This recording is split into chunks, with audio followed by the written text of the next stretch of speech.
Welcome into Seattle Seahawks Today. I am your host, Tom Downey, and we've got some breaking news on the Seattle Seahawks.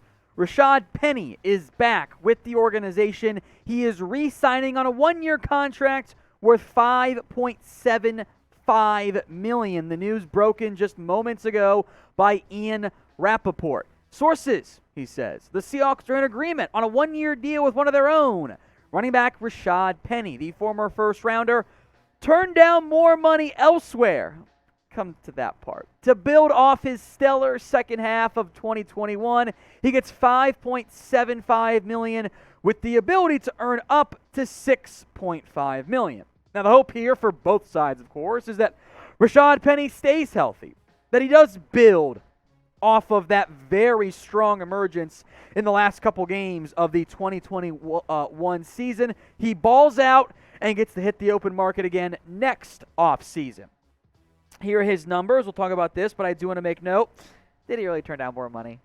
Did he really? Or is the more money, more years? Because on just under $6 million for Rashaad Penny, that's a pretty good deal for a player that you're pretty much banking on the last 5 games in terms of why you like him, plus his draft status. His first 32 games, littered with injuries, was okay. He wasn't bad. The bad part is coming from not being able to be out there and being healthy. But those last 5 games, as I've said before, I'd put that up against any running back in the NFL, and you have a tough time finding better play than what Rashaad Penny got there. He's also dealing with this now, that Chris Carson remains, at least for now, on this team's roster as he tries to recover from his own neck injury. I would fully anticipate this as well. I think Seattle is going to run the football a ton this upcoming year. This is what Pete Carroll wants. Chris Carson, Rashaad Penny, if they're both healthy, they both could be viable fantasy running backs for those of you who care about that. That's the level of volume I'm talking about for what is going to be a run-first offense in Seattle, as long as they have the score differences to make enough sense there. The game script, I should say. So what do you think? We're going to spend some more time on Rashaad Penny, but I want to hear from you guys first. Grade the re-signing of Penny. A, B, C, D, or F. This is going to be the pinned comment on today's video. So if that ad break comes while you're watching on YouTube, go take advantage of it. Head down there and assign a grade for me. For me, I'd say a B or so feels about right. Maybe B minus. You could talk me into a C plus, but I'm not going to go above that. It's running back. This is a replaceable, in the sense that it's easier to replace, not easy to replace, position. Now, I wouldn't be surprised if Rashaad Penny gets a lot of run. It's really almost RB1A, RB1B at the position, with Carson dealing with his own injury issues. It's a big-time red flag for the organization. They got to figure that out. Then there's DJ Dallas, Travis Homer. It just feels like to me that Seattle's kind of taking care of that running back need. Would that stop them from potentially drafting somebody, on day 3 if they love a guy to compete with Dallas or Homer? No, I don't think it would, but you got 5 guys right now, 6 guys technically, at the running back position on your roster. That is enough for the preseason and into the entire season overall. So I think that's a good situation for Seattle to be at. But what do you guys think? Should Seattle add another running back? I never get mad at day 3 picks. I almost never get mad at day 3 picks. There's just you're just taking a deep flyer there. What do you think? Y for yes, N for no. Should Seattle add another back? If you guys love the Seahawks and you want non-stop updates, hit that big red button and subscribe. The link is right there at the bottom of your screen. It's youtube.com/SeahawksTV. Subscribe so you don't miss out whenever news happens on Seattle. Let's talk tackles now. The offensive line, still a big area of concern, I think, for me and many of you out there for Seattle. And there's some Dwayne Brown updates here from David Newton of ESPN, Carolina Panthers beat writer. He says the Panthers are pursuing left tackle Dwayne Brown. He is a 5-time Pro Bowl selection. He has been with Seattle since 2017. Brown, I would not be surprised if he leaves the Seahawks this offseason. He's not coming off his best year, still wants to cash in for one more season, and for an organization that overall I think is not going all in on winning games, Yeah, Brown's a good football player, one of the better left tackles out there. It's not the end of the world if you end up losing him. Look, Brown is still a good left tackle. Carolina needs a left tackle. So too does Seattle. I acknowledge all of those things to be true.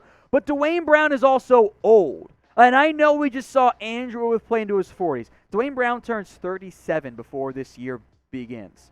He does not fit the timeline. He doesn't. Even if you're trying to win games a lot next year, 39-year-old or 38-year-old Dwayne Brown might not fit it at that point. So I am fine if the solution here for Seattle is to move on from Dwayne Brown.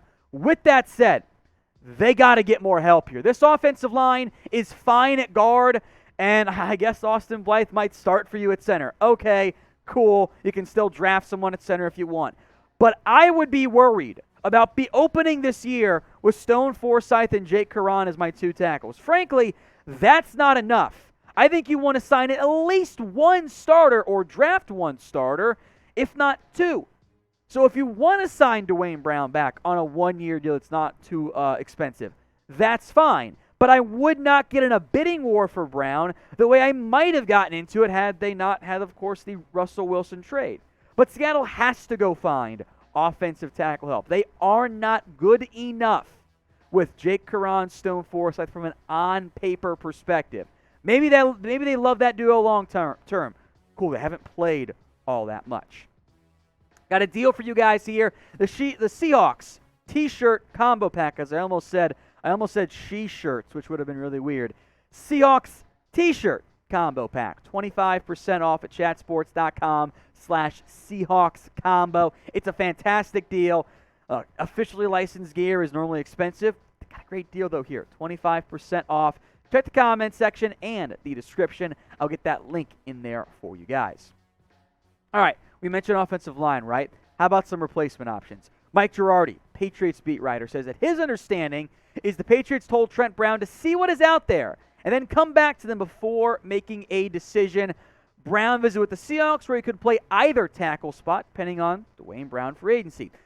When he is out there and healthy, Trent Brown is a really good football player. His production, when healthy, has been great in New England and good in Las Vegas. The problem is Dwayne Brown hasn't always been out there. Weight issues have been a very real thing, plus injuries in the past for the guy that at one point was the highest paid tackle in the entire NFL. That, of course, went away very quickly because that's how the market works. So I am open to adding Trent Brown. I am a bit surprised it's been so quiet for so many players. We should be through wave 2 and almost 3 at this point in free agency, and we're barely into wave 2 or 3. It's been a bit of a slow run here for Seattle. So Trent Brown is one name to, of course, monitor. I want to mention this one, too. How about Lyle Collins, who visited with the Bengals? That wrapped up. He's got at least one more team visit. It's an unknown mystery team. We're playing baseball-style rules here. Cincinnati is still in play. The Dolphins have been linked as well. Could Seattle go for that one? He'd be your right tackle. Now, maybe you really want it to be Jake Curran, you want a left tackle. Okay, that's fine. I get it. But I would at least explore that option at offensive tackle. It's not going to be high-end money. The highest paid right tackles in the NFL are as follows. Ryan Ramczyk, who got the bag from the Saints. Brian O'Neill, Lane Johnson, Taylor Moton, who has played some left in the past. Brandon Smith. But then things plummet after these 5 guys. The next highest one is George Fant and Trent Brown, or at least was Trent Brown, and at $9 million, and Rob Havenstein at $8.125. So the right tackle market is super high to start and then plummets. And that makes it intriguing from this perspective in terms of the average options. You could get Brown or Collins for about half that-ish, I think.